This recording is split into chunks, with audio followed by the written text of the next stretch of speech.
Madam મને છાતીમાં બહુ જ બળતરા થાય છે, બહુ વારંવાર દુખાવો થાય છે, વારંવાર હું હૃદયનો રિપોર્ટ કરાવું છું પણ એ બધા જ રિપોર્ટ નોર્મલ આવે છે. છાતીમાં દુખાવો થાય એટલે અવશ્ય એક બીક હોય કે હૃદયમાં કોઈ પ્રોબ્લેમ તો નહીં હોય ને, એટલે રિપોર્ટ કરાવવો આવશ્યક છે.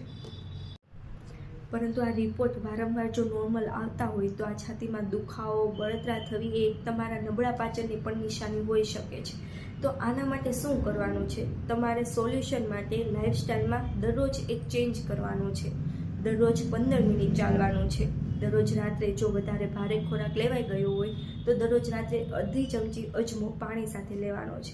જો અજમો ના ભાવતો હોય તો જીરુંને પાણીમાં પલાળીને દરરોજ સવારે એ પાણીને પી જવાનું છે. ત્રીજું, દરરોજ તમારે ખોરાકમાં એક ફળનો ઉપયોગ કરવાનો છે. એ કેળું હોય કે સફરજન કોઈ પણ તમે લઈ શકો છો. પરંતુ જો આ તકલીફ વારંવાર થતી હોય અથવા તો મહિનાઓ સુધી ચાલી જ આવતી હોય, એમાં ભૂખમાં પણ ઘટાડો થયો હોય, વજનમાં પણ ઘટાડો થયો હોય તો એક વખત ડૉક્ટરની સલાહ અવશ્ય લેવી જોઈએ.